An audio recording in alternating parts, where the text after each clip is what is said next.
जय माता दी दोस्तों, आपके अपने चैनल धर्म साधना में आपका बहुत बहुत स्वागत है। माँ भगवती दुर्गा की कृपा आप और आपके पूरे परिवार पर सदा सर्वदा बनी रहे। दोस्तों, कार्तिक मास में भगवान श्री हरि विष्णु की पूजा के साथ ही पीपल की पूजा और पथवारी पूजा, तुलसी पूजन का विशेष महत्व होता है। पीपल की पूजा के नियम लेते हैं। कई भक्त ऐसे नियम लेते हैं कि पूरे महीने पीपल में जल अर्पित करेंगे, पूरे महीने पीपल के नीचे दीप दान करेंगे और इसका बहुत ही श्रेष्ठ फल माना जाता है। पीपल की पूजा करने से, पीपल में जल अर्पित करने से समस्त प्रकार के दुखों से मुक्ति मिलती है, समस्त प्रकार की दरिद्रता से मुक्ति मिलती है और समस्त प्रकार की कामनाएं पूर्ण हो जाती है मात्र पीपल पूजन से। और कार्तिक मास में तो बहुत ही श्रेष्ठ फल माना गया है पीपल पूजन का। दोस्तों, भगवान श्री हरि विष्णु का साक्षात स्वरूप होता है पीपल, इसलिए इसकी पूजा से समस्त प्रकार की इच्छाएं पूर्ण होती हैं। आज की वीडियो में दोस्तों आपके प्रश्नों के बारे में बात करेंगे हम। आप लोगों के प्रश्न आ रहे हैं। सबसे ज़्यादा जो प्रश्न पूछा जा रहा है कि जैसे प्रतिदिन हमने दीपदान का नियम लिया है पीपल में, या प्रतिदिन जल अर्पित करने का नियम लिया है, तो क्या हम रविवार को जल अर्पित कर सकते हैं या रविवार को भी दीपदान कर सकते हैं, और अगर नहीं करें तो क्या नियम भंग नहीं होगा। अगला जो आपका प्रश्न है कि दीपक किस समय जलाएं, सुबह या शाम को, मतलब दीपदान का नियम लिया है तो किस समय दीपदान करना श्रेष्ठ होगा, किस तरफ मुख करके दीप जलाना चाहिए, और सूर्योदय के पहले या सूर्योदय के बाद किस समय हम दीपदान करें। तिल तेल, सरसों का तेल या शुद्ध घी, किस चीज का दीपक प्रज्वलित करने से श्रेष्ठ फल की प्राप्ति होती है, और किस दिन दीप जलाना चाहिए, किस दिन नहीं जलाना चाहिए, कितनी परिक्रमा पीपल की करनी चाहिए कार्तिक मास में, और अगर जगह ना हो परिक्रमा करने की पीपल के पास तो किस प्रकार से परिक्रमा करें। ये सभी प्रश्न आप लोगों के कमेंट बॉक्स में आए हुए हैं, तो आज हम इन सभी प्रश्नों के बारे में बात करेंगे। इसके साथ ही एक बहुत ही अचूक उपाय आपसे शेयर करने वाली हूँ कि अगर आप कार्तिक मास में इस नियम को अपनाते हैं तो आपके जीवन की समस्त मनोकामनाएं पूर्ण होती है। समस्त प्रकार के जो ग्रह दोष हमारे होते हैं, जन्म कुंडली के समस्त प्रकार के ग्रह दोषों से मुक्ति मिलती है। चाहे शनि की 7.5 हो, राहु से परेशान हो, केतु से परेशान हो, या जन्म कुंडली में जो हमारे 9 ग्रह होते हैं किसी भी प्रकार से अशुभ प्रभाव आपको दे रहे हैं, जिसकी वजह से आपके जीवन में बहुत सारी समस्याएं बनी हुई है, चाहे आर्थिक, शारीरिक, मानसिक, या फिर विवाह में परेशानी हो रही है या संतान प्राप्ति में बाधा। समस्त प्रकार की बाधाओं से मुक्ति पाने के लिए आज की जो ये वीडियो है, इसमें उपाय जो मैं आपको बता रही हूँ बहुत ही महत्वपूर्ण है। तो इस उपाय को ज़रूर कीजिए कार्तिक मास में, और वीडियो को पूरा देखिए। आप ही लोगों के प्रश्न हैं, तो अगर आपको अच्छी लगे आज की वीडियो तो लाइक भी ज़रूर कर दीजिए और शेयर भी ज़रूर कर दीजिए फैमिली फ्रेंड्स के साथ। चैनल पर पहली बार आए हैं तो चैनल को सब्सक्राइब करके बेल बटन को भी ज़रूर प्रेस कर लीजिए। इससे ये होगा कि इस चैनल पर अपलोड होने वाली जो नई वीडियोज़ हैं उनकी नोटिफिकेशन आपको सही समय पर प्राप्त हो जाएगी। दोस्तों, बात करें आपके पहले प्रश्न के बारे में, जो कि पीपल की पूजा से संबंधित है कि दीपदान किस समय करना चाहिए। अगर आपने दीपदान का नियम लिया है तो सुबह दीपदान करें या शाम को दीपदान करें। देखिए, ये भक्तों की अपनी श्रद्धा होती है, अपनी सामर्थ्य होती है। जितनी हमारे पास शक्ति सामर्थ्य होती है या समय होता है, या पीपल आपके घर के आसपास कितने पास में है, इस पर भी निर्भर करता है कि अगर आप दोनों समय जाकर दीपदान करने में समर्थ हैं तो आप दोनों समय दीपदान कर सकते हैं। मतलब सुबह जब आप जल देने जाते हैं तब भी दीप जरूर जलाएं वहां पर, और शाम को भी अगर आप जा पाते हैं तो शाम को भी जाकर दीपक जला सकते हैं। तो ये अपनी शक्ति सामर्थ्य पर निर्भर करता है, अपनी इच्छा पर निर्भर करता है, और हर भक्त की अपनी इच्छा होती है कि वो किस समय दीपदान कर सकता है। अगर आप दोनों समय दीपदान कर सकते हैं, अत्यंत ही श्रेष्ठ है कि सुबह भी जब आप जल चढ़ाने जाते हैं दीपदान जरूर करें, और शाम के समय भी कर सकते हैं। लेकिन अगर आप दोनों समय नहीं जा पाते हैं तो शाम के समय भी कर सकते हैं, या फिर सुबह जब आप जल देने जाते हैं तो उस समय ही करके आ जाएं, शाम को अगर जाने में समर्थ नहीं है तो ये आपकी अपनी श्रद्धा है, और दोनों ही समय अगर आप करते हैं तो बहुत श्रेष्ठ फल की प्राप्ति होती है। अगला जो आपका प्रश्न है कि पीपल की पूजा हम करते हैं तो किस प्रकार से करनी चाहिए। देखिए, जैसे पीपल की पूजा के नियम जो होते हैं, पहले भी मैंने बहुत सारी वीडियो पीपल पूजा पर दे रखी है। तो पीपल पूजा का नियम होता है कि प्रातःकाल हमें जल देना है, शाम को दीपदान करना है, और सुबह भी जो जल देने जा रहा है उसे जाकर वहां दीपदान जरूर करना चाहिए। मतलब हमने जब सुबह जल लेकर जाएंगे तो साथ ही पूजा की सामग्री भी लेकर जाते हैं, जैसे कि पुष्प, धूप, दीप, नैवेद्य, सारी चीजें लेकर जाते हैं। तो पीपल में जल अर्पित करते हैं, इसके साथ ही वहां पर धूप प्रज्वलित करते हैं, दीप प्रज्वलित करते हैं, और समय हो अगर आपके पास तो परिक्रमा करना चाहिए।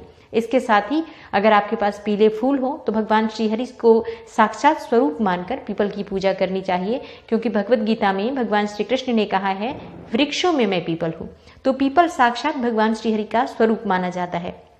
तो ऐसे में आप प्रतिदिन विधि विधान से पूजन कीजिए। धूप, दीप, नैवेद्य, पुष्प सभी वस्तुएं अगर आपके पास उपलब्ध है, समर्थ हैं अगर आप, तो जरूर चढ़ाएं। और शाम के समय भी दीपदान किया जाता है। ऐसा माना जाता है कि सुबह अगर आप पूजा करते हैं तो शाम को भी दीपदान जरूर करना चाहिए। और अगला जो आपका प्रश्न है कि किस तरफ मुख करके दीप जलाना चाहिए। देखिए, सर्वश्रेष्ठ दिशा पूजा की मानी जाती है पूर्व दिशा, तो पूर्व दिशा की तरफ ही मुख करके दीप जलाना चाहिए। लेकिन अगर आप शाम को दीपदान करने जा रहे हैं तो सूर्य उस समय में अस्ताचलगामी होते हैं, यानी कि अस्त हो रहे होते हैं। तो सूर्य की दिशा सर्वोत्तम मानी जाती है, मतलब जिस तरफ सूर्य हो उस तरफ मुख करके हमें दीपदान करना चाहिए। तो अगर आप शाम को दीपदान कर रहे हैं तो पश्चिम दिशा की तरफ मुख करके और फिर आप दीपदान कर सकते हैं। और हाँ, अगर जगह ना हो, इस प्रकार की सुविधा ना हो कि आप पूर्व या पश्चिम दिशा, जैसे कि बहुत कई बार ऐसी जगह पर पीपल होता है जहां बहुत अधिक जगह नहीं होती, बहुत अधिक स्थान नहीं होता, तो ऐसे में पीपल के पास बैठकर आप जिस भी तरफ जगह हो, जैसे उत्तर दिशा की तरफ मुख करके भी आप दीपदान कर सकते हैं। कोशिश करना चाहिए कि दक्षिण दिशा की तरफ मुख ना हो जब हम दीपदान करते हैं। अगला जो आपका प्रश्न है, सूर्योदय के पहले या सूर्योदय के बाद कब हमें पीपल की पूजा करनी चाहिए या पीपल में दीपदान करना चाहिए। तो देखिए, अगर आप शनिदेव के से संबंधित परेशानी से जूझ रहे हैं, मतलब शनि की 7.5 ढैया से परेशान हैं और शनि ग्रहों से मुक्ति पाने के लिए पूजा कर रहे हैं पीपल की, तो ऐसे में आपको चाहिए कि आप सूर्योदय से पहले ही दीपदान करें या फिर सूर्योदय से पहले ही आप जल अर्पित करें। यानी जो पीपल की पूजा करने जा रहे हैं वो आप सूर्योदय से पहले जाएं, सूर्य के निकलने से पहले, क्योंकि ऐसा माना जाता है कि सूर्य और शनिदेव पिता पुत्र होते हुए भी शत्रु समान इनका जो जन्म कुंडली में ग्रहों में जो संबंध है इनका, वो अति शत्रु का है। इसलिए जब हम पीपल की पूजा करते हैं शनि से संबंधित बाधाओं से मुक्ति पाने के लिए, तो इसके लिए हमें सूर्योदय से पहले दीपदान करना चाहिए या फिर जल अर्पित करना चाहिए। लेकिन अगर आप लक्ष्मी की प्राप्ति के लिए, विशेष कामना की पूर्ति के लिए जल अर्पित करते हैं, पीपल की पूजा करते हैं, तो सूर्योदय के बाद जा सकते हैं। मतलब सूर्योदय के 1 घंटे के अंदर कहते हैं पूजा कर लेनी चाहिए, कोई भी पूजा। वैसे देर भी हो जाए तो भी आप सूर्योदय के बाद जाकर पूजा कर सकते हैं। 8 बजे तक आप सूर्योदय के बाद भी पूजा कर सकते हैं, कोई संशय नहीं है। तो इस प्रकार से सूर्योदय और सूर्योदय से पहले और सूर्योदय के बाद पूजा में जो अंतर है सिर्फ इतना कि शनिदेव से संबंधित बाधा है तो सूर्योदय से पहले कर लीजिए। और अगर सिर्फ आपकी लक्ष्मी प्राप्ति की कामना है या फिर आप जैसे कि ऐसे ही दीपदान कर रहे हैं, कोई भी कामना नहीं है, सिर्फ भगवान श्री हरि विष्णु के निमित्त आप दीपदान कर रहे हैं, तो सूर्योदय के बाद भी आप दीपदान कर सकते हैं। किस चीज का दीपक हमें जलाना चाहिए, आटे का या मिट्टी का? देखिए, ये आपकी क्षमता पर निर्भर करता है। अगर आपके पास मिट्टी का दीपक उपलब्ध है प्रतिदिन, क्योंकि देखिए जब हम दीपदान करते हैं मिट्टी का तो हम प्रतिदिन दूसरा दीपक लेते हैं, मतलब मिट्टी के दीपक को दोबारा प्रयोग नहीं करना चाहिए। ये मैं पहले भी आपको वीडियो में बता चुकी हूँ। कहीं भी जब आप मिट्टी का दीपक प्रज्वलित करते हैं, चाहे तुलसी में या फिर पीपल में, तो प्रतिदिन आपको नया दीपक लेना चाहिए। लेकिन अगर आप प्रतिदिन नया दीपक नहीं ले पाते हैं तो इस अवस्था में आप आटे का दीपक भी बनाकर और दीपदान कर सकते हैं। तो इस प्रकार से आपको दीपक रखना है अपने सुविधा के अनुसार। अगर आपके पास हो तो आप मिट्टी का दीपक प्रतिदिन ले सकते हैं, नहीं तो आप आटे का दीपक प्रतिदिन एक आटे का दीपक बनाकर दीपदान कर सकते हैं। अगला जो आपका प्रश्न है, तिल तेल या सरसों का तेल या फिर शुद्ध घी, कौन सी वस्तु श्रेष्ठ होती है दीपदान के लिए? देखिए, सरसों के तेल का दीपक पीपल के नीचे जलाया जाता है, लेकिन क्योंकि हम पीपल में दीपदान कार्तिक मास में करते हैं भगवान श्री हरि विष्णु के निमित्त, तो ऐसे में हमें मीठे तेल का दीपक जलाना चाहिए। तो मीठा तेल कौन सा होता है? तिल का तेल। तिल के तेल का दीपदान भगवान श्री हरि विष्णु के निमित्त आपको पीपल के वृक्ष में करना चाहिए। सरसों के तेल का दीपदान हम शनिदेव के लिए करते हैं या भैरव देवता के लिए करते हैं।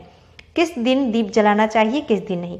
देखिए, वैसे तो प्रतिदिन नियम है कि हम कार्तिक मास में हर रोज दीपदान करें। अगर हमने नियम लिया है दीपदान का कि हम पूरे कार्तिक मास दीपदान करेंगे तो प्रतिदिन दीपक जलाना चाहिए। लेकिन रविवार के दिन, जैसा कि आप लोगों का प्रश्न भी है, रविवार के दिन पूजा करें या नहीं? रविवार के दिन पीपल की पूजा नहीं करेंगे, क्योंकि ऐसा माना जाता है कि रविवार के दिन दरिद्रता का वास पीपल के वृक्ष में हो जाता है। इसलिए रविवार के दिन कभी भी पीपल की पूजा नहीं की जाती है, कार्तिक मास में भी नहीं की जाएगी। तो क्या नियम भंग हो जाएगा अगर हम प्रतिदिन दीपदान का नियम ले रखे हैं? तो अगर हम दीपदान एक दिन भी छोड़ेंगे तो नियम भंग हो जाएगा, या जल नहीं अर्पित करेंगे तो ऐसे में नियम कैसे पालन होगा? देखिए, कार्तिक मास में इस रविवार के दिन को मना किया गया है कि रविवार के दिन आप दीप न जलाएं। मतलब किसी भी महीने में हम रविवार के दिन दीपदान नहीं करते हैं। और अगर आपने कार्तिक मास का नियम ले भी रखा है तो भी नियम भंग नहीं होगा। लेकिन रविवार के दिन आप दीपदान नहीं करें, इस बात का ध्यान रखें।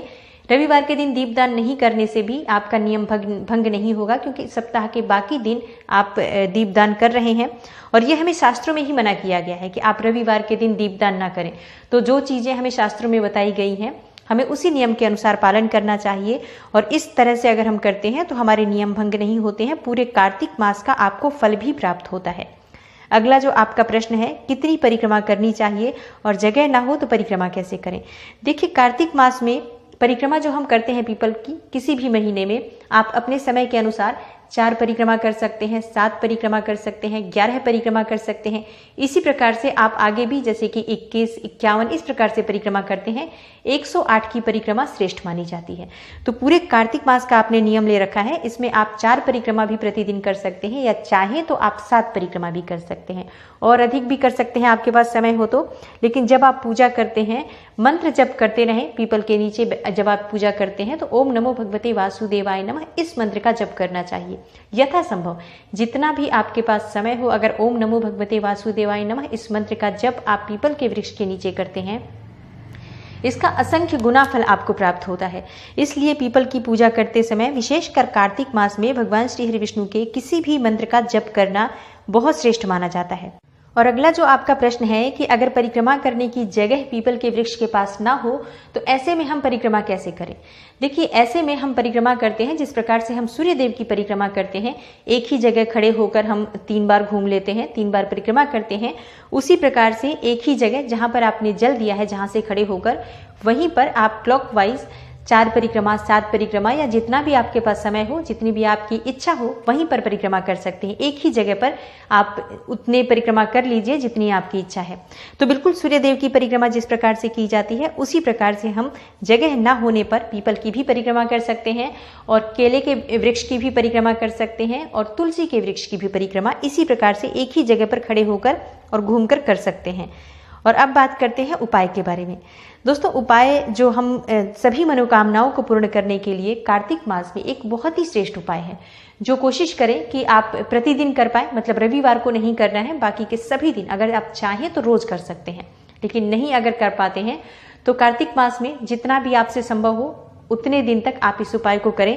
ये समस्त कामनाओं को पूर्ण करने वाला उपाय होता है। किसी भी प्रकार की ग्रह बाधा हो आपकी जन्म कुंडली में, चाहे राहु केतु शनि के अशुभ प्रभावों की वजह से परेशान हो आप, या बृहस्पति आपके खराब हो, या कोई दूसरा ग्रह भी अगर आपकी जन्म कुंडली में अशुभ प्रभाव दे रहा है, मतलब 9 ग्रहों को बैलेंस करने के लिए ये उपाय होता है। और जब 9 ग्रह हमारी जन्म कुंडली में बैलेंस होंगे, मतलब शुभ हो जाएंगे, तो हमारी चाहे कोई भी परेशानी हो वो दूर हो जाती है, कोई भी कामना हो पूर्ण हो जाती है और भगवान श्री हरि विष्णु की असीम कृपा प्राप्त होती है इस उपाय को करने से। तो क्या करना चाहिए दोस्तों, पीपल की पूजा करते समय कार्तिक मास में अगर आप 9 दीपक प्रतिदिन जलाते हैं तो आपके जीवन में समस्त बाधाएं दूर होती हैं और समस्त कामनाएं पूर्ण होती हैं। तो 9 दीपक आप किस प्रकार से लेंगे, अगर आपके पास संभव हो, मतलब 9 दीपक आप प्रतिदिन ले जा सकते हैं तो 9 दीपक अलग अलग भी जला सकते हैं। लेकिन अगर ऐसा संभव ना हो तो आप एक ही दीपक ले सकते हैं, एक बड़ा दीपक ले लीजिए। कोई ज़रूरत नहीं है कि आप चौमुखा दीपक लें, कोई भी एक दीपक ले लीजिए, 9 बातियां उसमें डाल दीजिए। कच्चे सूत की जो बाती होती है, जो कि धागे वाली जो बाती होती है कच्चे सूत की, वो बाती ले सकते हैं आप और उसकी 9 बातियां लेकर आप इस दीपक को, मतलब 9 बाती जब आप एक ही दीपक में डाल देंगे तो ये भी 9 दीपक की तरह ही प्रभाव देगा। तो एक ही दीपक लेकर आप इस प्रकार से 9 कच्चे सूत की बाती डाल दें, उसमें थोड़ा सा तिल का तेल डाल दीजिए और फिर उसे हर रोज, मतलब प्रतिदिन कार्तिक मास में, या फिर आप जितना भी समय चाहते हैं, जिस दिन भी आपकी इच्छा हो, रविवार को छोड़कर बाकी आप किसी भी दिन इस दीपक को प्रज्वलित कर सकते हैं।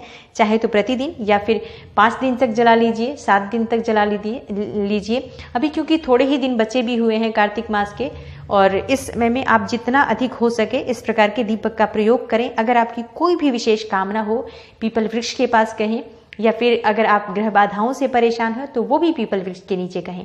ऐसा माना जाता है कि पीपल वृक्ष के नीचे हम जो भी कामना कहते हैं वो पूर्ण हो जाती है, क्योंकि पीपल के वृक्ष में हमारे सभी देवी देवता वास करते हैं और पीपल वृक्ष में हमारे पूर्वजों की, पितरों की आत्माएं वास करती हैं। इसके साथ ही भगवान श्री हरि विष्णु साक्षात स्वरूप होते हैं इसमें। तो जब हम पीपल के नीचे कोई भी कामना कहते हैं, कोई भी उपाय करते हैं, दीप दान करते हैं, उसका फल कई गुना होकर प्राप्त होता है और बहुत शीघ्र इच्छाएं पूर्ण होती हैं। तो प्रतिदिन अगर आप कार्तिक मास में 9 बातियों वाला दीपक प्रयोग करते हैं, जलाते हैं, प्रज्वलित करते हैं, तो इससे आपकी मन की समस्त इच्छाएं पूर्ण होती हैं। आप किसी भी समस्या से जूझ रहे हो, मानसिक परेशानी से परेशान हो या फिर शारीरिक रूप से अस्वस्थ हो बहुत लंबे समय से, या कोई आपके घर में ऐसा हो जो बहुत समय से अस्वस्थ हो और चाहते हैं कि बहुत शीघ्र स्वस्थ हो जाए, इस प्रकार से आप 9 बातियों का दीपक प्रतिदिन जलाएं। तो समस्त कामनाओं को पूर्ण करने वाला ये उपाय है। आपकी जो भी कामना हो, अगर आप 9 दीपक प्रतिदिन पीपल के वृक्ष के नीचे जलाते हैं तो आपकी कामना पूर्ण होती है। और दोस्तों, ये जो वीडियो थी इस विषय पर ही थी कि हमें रविवार को पूजा करना है या नहीं करना है। आप लोगों के प्रश्नों पर ही आधारित है ये पूरी वीडियो। तो रविवार के दिन पूजा नहीं करनी है, बाकी के सभी दिन आप पूजा कर सकते हैं प्रतिदिन। और ये आपको हर महीने में भी आप चाहें तो प्रतिदिन जल दे सकते हैं, पूजा कर सकते हैं। रविवार के दिन हमें पीपल की पूजा नहीं करनी है, ना तो दीपदान करना है और ना ही जल देना है। दोस्तों, आशा करती हूँ पीपल में पूजा करने से संबंधित जो भी आपके प्रश्न थे, उन प्रश्नों का समाधान आपको अवश्य मिल गया होगा। और अगर आपको आज की वीडियो अच्छी लगी हो तो लाइक शेयर जरूर कर दीजिए। कोई और प्रश्न हो आप कमेंट बॉक्स में पूछ सकते हैं। मैं कोशिश करूंगी कि मैं आपके सभी प्रश्नों का उत्तर समय पर दे सकूं। चैनल पर पहली बार आए हैं और अगर अभी तक आपने मेरे चैनल को सब्सक्राइब नहीं किया है, तो अगर आज की वीडियो आपको अच्छी लगी हो तो चैनल को सब्सक्राइब करके बेल बटन को जरूर प्रेस कर लीजिए। इससे ये होगा कि इस चैनल पर अपलोड होने वाली जो नई वीडियोस हैं उनकी नोटिफिकेशन आपको सही समय पर प्राप्त हो जाएगी। मैं मिलती हूँ आपसे अगली वीडियो में, तब तक के लिए नमस्कार।